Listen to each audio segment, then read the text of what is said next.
बिस्मिल्लाहिर्रहमानिर्रहीम, अस्सलाम वालेकुम रहमतुल्लाहि व बरकातुहू। तो आई होप कि आप सब लोग ठीक होंगे। आप देख रहे हैं मेरा YouTube channel bio with sir Habib और मैं हूं आपका बायोलॉजी इंस्ट्रक्टर हबीब अहमद। बच्चे आज हम टॉपिक डिस्कस करने जा रहे हैं, वो होगा हमारे पास बच्चे नेफ्रॉन। बच्चे हम नेफ्रॉन को जो है ना वो स्टडी करेंगे। तो बच्चे मूव करते हैं अपने टॉपिक की तरफ।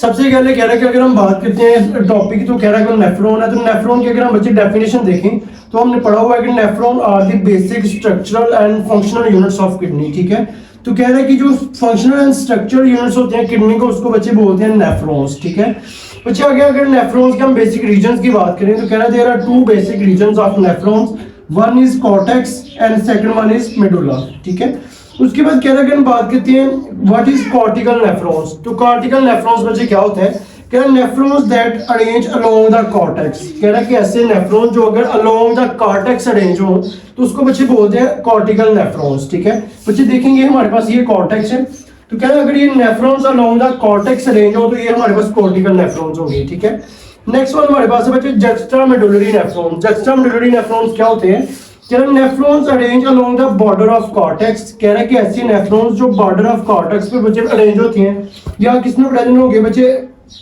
And medulla with tubular system looping deep in the inner medulla.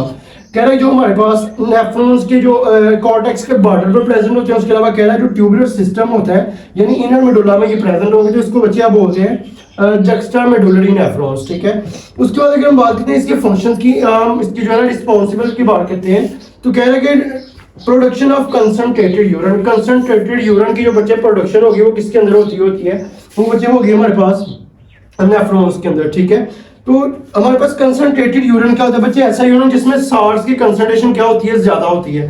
तो जिसमें सॉल्ट्स की कंसंट्रेशन ज्यादा होती है उसको बच्चे बोलते हैं कंसंट्रेटेड यूरिन। ठीक है, उसके बाद कह रहे हैं कि नेक्स्ट हमारे पास शेप आती है Bowman capsule. What is Bowman capsule, तो आप कह सकते हैं इनर एंड ऑफ नेफ्रॉन, यानी बच्चे नेफ्रॉन के जो इनर एंड होता है वो कप शेप स्वेलिंग बनाएगा। ठीक है बच्चे, जो कप शेप स्वेलिंग बनाएगा इसको आप बोलते हैं बोमेन कैप्सूल। यानी अगर बच्चे इसकी स्ट्रक्चर देखें तो जनरल सी इस तरह की जो है स्ट्रक्चर होगी इसकी बोमेन कैप्सूल की। इसके अंदर क्या है, डिफरेंट ब्लड वेसल्स हमारे पास प्रेजेंट होगी। तो क्या है ये जो कप शेप स्ट्रक्चर है हमारे पास, इसको बच्चे बोलेंगे बोमेन कैप्सूल। ठीक है, उसके बाद नेक्स्ट हमारे पास बच्चे ग्लोमेरुलस क्या होता है, कह रहा Bowman capsule around a ball of capillaries. कह रहा है कि आप कह सकते हैं कि बोमेन कैप्सूल के इर्द गिर्द एक बॉल ऑफ कैपिलरीज यानी हमारे पास कैपिलरीज प्रेजेंट होती हैं, उसको बच्चे बोलते हैं ग्लोमेरुलस। ठीक है, उसके बाद कह रहा है कि सर्कुलेशन ऑफ ब्लड कैसे हो रही होती है ब्लड बोमेन कैप्सूल में। तो कह रहा है कि जो ग्लोमेरुलस कैप्सूल होगा बच्चे वो सर्कुलेट ब्लड थ्रू कैप्सूल, वो क्या करेगा कैप्सूल के अंदर यानी बोमेन कैप्सूल के अंदर क्या कर रहा होता है, ब्लड को सर्कुलेट करवाएगा। ठीक है, उसके बाद कह रहा है कि हमारे पास दो तरह के आर्टियोल्स होंगे, एक होगा हमारे पास बच्चे afferent arteriole and second one होगा इफरेंट आर्टियोल। बच्चे एफरेंट आर्टियोल क्या होता है, कह रहा जो ब्लड होगा बच्चे वो कैप्सूल के अंदर इंटर हो रहा है, वो किस स्ट्रक्चर से इंटर होता है, एफरेंट आर्टियोल से। ठीक है, उसके बाद अगर हम बात करते हैं इफरेंट आर्टियोल की, तो कह रहा है जो ब्लड होगा वो कैप्सूल से बाहर रिलीव कर रहा होता है या रिलीज हो रहा होता है, तो वो किसके थ्रू होगा बच्चे, इफरेंट आर्टियोल्स की। तो बच्चे ये शॉर्ट क्वेश्चन है, difference between afferent arterioles and efferent arterioles. तो आप कह सकते हैं जो कैप्सूल के अंदर ब्लड इंटर हो रहा है वो एफरेंट आर्टियोल से इंटर होगा, और जो लीव कर रहा है कैप्सूल से बाहर निकल रहा है बोमेन कैप्सूल से, उसको क्या बोलते हैं, इफरेंट आर्टियोल से वो क्या होगा, रिलीज होगा।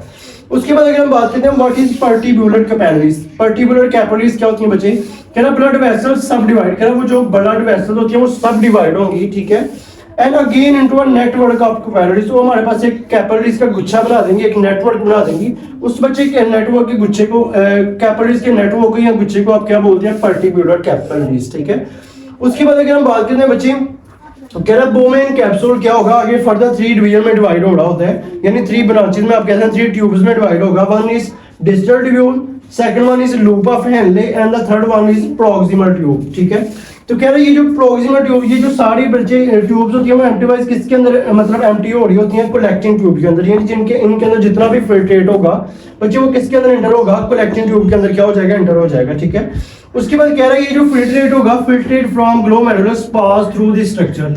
कह रहा अब ये जो हमारे पास फिल्ट्रेट होगा बस बच्चे जब ये इन स्ट्रक्चर में से आगे से गुजरेगा, इन स्ट्रक्चर के थ्रू पास करेगा, तो लास्ट में हमारे पास क्या होगा, किसकी प्रोडक्शन हो जाएगी, प्रोडक्शन ऑफ यूरिन होगी। समझ आ रही, देखिए बच्चे सिंपल हमने बोला कि जो बोमेन कैप्सूल होगा वो आगे 3 आप कैसे हैं ट्यूब्स में डिवाइड हो रहा है। One is distal tubule, second one is loop of Henle and the third one is proximal tube. क्या ना इनके अंदर बच्चे जो फिल्ट्रेट होता है जब वो इन कैपिलरीज के थ्रू इस प्रोसेस के थ्रू या इस पैसेज के थ्रू क्या करेगा, पास आउट करेगा, तो लास्ट में बच्चे जो फिल्ट्रेट हमारे पास बचेगा, ठीक है, उसको आप क्या बोलेंगे, यूरिन हो जाएगा, यानी यूरिन की फॉर्मेशन हो जाएगी, ठीक है।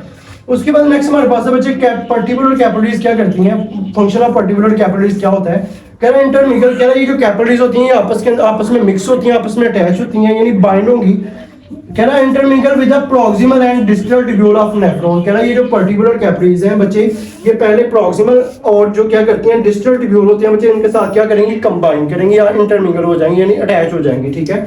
उसके बाद कह रहा है जो जक्स्टामेडुलरी नेफ्रॉन्स होंगे, कह रहा है extend down to form loop of vessels, ठीक है, यानी बच्चे ये जो कह रहा है जक्स्टामेडुलरी नेफ्रॉन्स है, कह रहा है ये एक्सटेंड होंगे, ठीक है। जैसे ही एक्सटेंड होंगे तो बच्चे ये कौन से स्ट्रक्चर बना रहे हैं, वेजारेक्टा, ठीक है।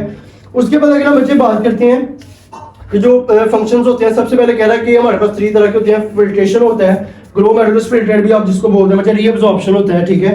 तो कह रहा है कि जो फिल्ट्रेट का मतलब क्या होता है, फिल्ट्रेशन कैसी होती है, तो कह रहा है blood pass through glomerulus filtrate into Bowman capsule. कह रहा है सबसे पहले क्या होगा, ये जो ब्लड होगा, ब्लड पास किससे करेगा, ग्लोमेरुलस से किसके अंदर एंटर हो जाएगा बच्चे, बोमेन कैप्सूल के अंदर, यानी जो ब्लड होगा वो ब्लड पास कर रहा है ग्लोमेरुलस फिल्ट्रेट से बच्चे, जो ग्लोमेरुलस फिल्ट्रेट किसके अंदर चला जाएगा, बोमेन कैप्सूल के अंदर, ठीक है।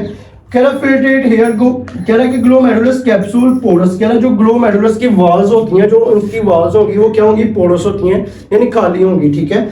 कह रहा तो फिर क्या होगा, कह रहा फ्रैक्शन ऑफ ब्लड प्रेशर, कह रहा उसके अंदर क्या होगा, फिर प्रेशर आ जाएगा। जैसे ही कह रहा कि वो ब्लड इसके अंदर आएगा ग्लोमेरुलस फिल्ट्रेट के अंदर, तो कह रहा है कि उसके अंदर उसकी वॉल्स क्या होती हैं, ग्लोमेरुलस की पोरस होंगी। जैसे ही वो ब्लड प्रेशर या ब्लड उसके अंदर आएगा तो उससे क्या हो जाएगा, ब्लड का प्रेशर इंक्रीज हो जाएगा, ये जनरेट हो जाएगा, ठीक है। तो इसको बच्चे आप बोलते हैं फिल्ट्रेट प्रेशर। वो जो प्रेशर होगा वो क्या होगा, फिल्ट्रेट प्रेशर होगा बच्चे। उसके बाद अगर हम बात करते हैं ग्लोमेरुलर फिल्ट्रेट क्या होता है, व्हाट इज ग्लोमेरुलर फिल्ट्रेट, ठीक है। तो कह रहा है कि फिल्ट्रेट अपीयरिंग इन बोमेन कैप्सूल, कह रहा है जो बोमेन कैप्सूल होता है बच्चे, उसके अंदर जो फिल्टर होता है हमारे पास, जो फिल्ट्रेट प्रेजेंट होता है, ठीक है, उसको आप बच्चे बोलते हैं ग्लोमेरुलर फिल्ट्रेट, ठीक है। उसके अंदर क्या होगा बच्चे, वो जो ग्लोमेरुलर फिल्ट्रेट होगा उसके अंदर ग्लूकोज होगा, अमाइनो एसिड्स होंगे, ठीक है। उसके अलावा बच्चे इस तरह के जो है ना डिफरेंट हमारे पास क्या होंगे, साल्ट्स वगैरह प्रेजेंट होते हैं, ठीक है। तो ये वाला जो पॉइंट होता है इसको बच्चे बोलते हैं ग्लोमेरुलर फिल्ट्रेट, यानी कह रहा है कि जो फिल्ट्रेट प्रेजेंट होता है बोमेन कैप्सूल के अंदर उसको आप बच्चे बोलते हैं ग्लोमेरुलर फिल्ट्रेट। उसके अंदर क्या होगा, साल्ट्स होंगे, अमाइनो एसिड होंगे और आप कह सकते हैं कि ग्लूकोज वगैरह प्रेजेंट होगा। बच्चे नेक्स्ट हम मूव करते हैं आगे। नेक्स्ट वाला जो पॉइंट है हमारे पास रीअब्जॉर्प्शन। रीअब्जॉर्प्शन का मतलब बच्चे होता है कि रीअब्जॉर्प्शन का मतलब होता है वो जो फिल्ट्रेट होगा, वो जो हमारे पास सिलेक्टिव सब्सटेंस होंगे उनको दोबारा क्या किया जाएगा, अब्सॉर्ब करवाया जाएगा, यानी रीअब्सॉर्ब करवाया जाएगा। तो कह रहा है कि useful components of glomerular filtrate reabsorb, हमने पढ़ा है कि जो ग्लोमेरुलर फिल्ट्रेट होता है बच्चे उसके अंदर क्या होगा, ग्लूकोज होगा बच्चे, उसके अंदर अमाइनो एसिड्स होंगे, लाइक हमारे पास साल्ट्स होंगे। तो कह रहा है वो जो यूजफुल सब्सटेंसेस होते हैं ग्लोमेरुलर फिल्ट्रेट के अंदर उनको क्या किया जाएगा, रीअब्सॉर्ब करवाया जाएगा, ठीक है। एंड इनटू प्रॉक्सिमल ट्यूब्यूल, किसके अंदर रीअब्सॉर्ब करवाया जाएगा बच्चे, प्रॉक्सिमल ट्यूब्यूल के अंदर, ठीक है।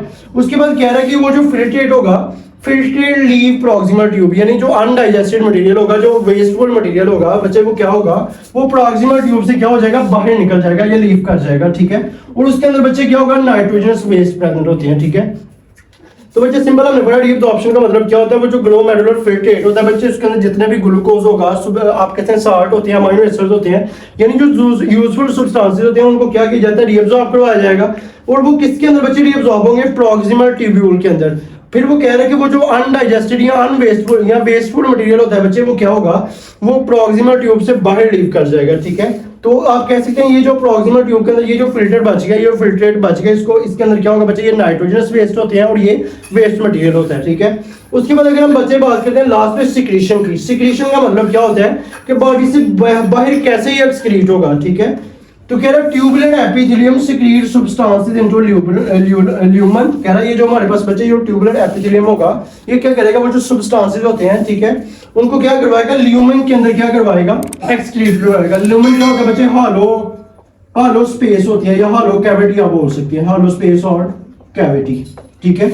उसके बाद कह रहा है कि सिक्रीशन इन सेलेक्टिव कंटेन्स, कह रहा है ये बच्चे ये जो हमारे पास सिक्रीशन होगी इसके अंदर क्या होगा, हाइड्रोजन आयंस होंगे, कह रहा हाइड्रोजन आयंस क्या करते हैं बच्चे, जो हमारे पास पीएच होगा उसको क्या करेंगे, आप बैलेंस करेंगे और क्या करेंगे, फिल्ट्रेट पास थ्रू ट्यूब्यूल, फिर वो जो फिल्ट्रेट होगा वो इस ट्यूब्यूल के थ्रू क्या कर जाएगा, पास आउट कर जाएगा। ठीक है, तो बच्चे ये था हमारे पास प्रोसेस ऑफ सिक्रेशन।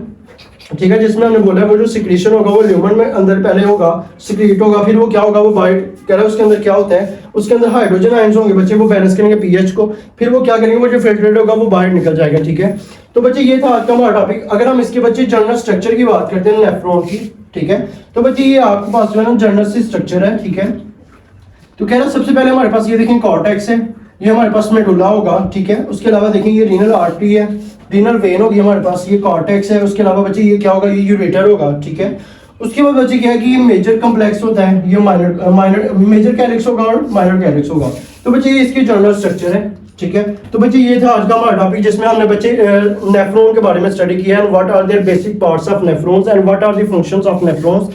तो बच्चे आई होप कि आप सब लोगों को समझ आ गई होगी। अगर किसी किस्म का कोई क्वेश्चन है तो आप लोग कमेंट सेक्शन में पूछ सकते हैं। अभी अगर आपने हमारे YouTube चैनल को सब्सक्राइब नहीं किया तो YouTube चैनल को सब्सक्राइब कर दें ताकि हमारी नई आने वाली हर वीडियो आप तक बर वक्त पहुंच सके। तो मिलते हैं अगले लेक्चर में, तब तक के लिए अल्लाह हाफिज।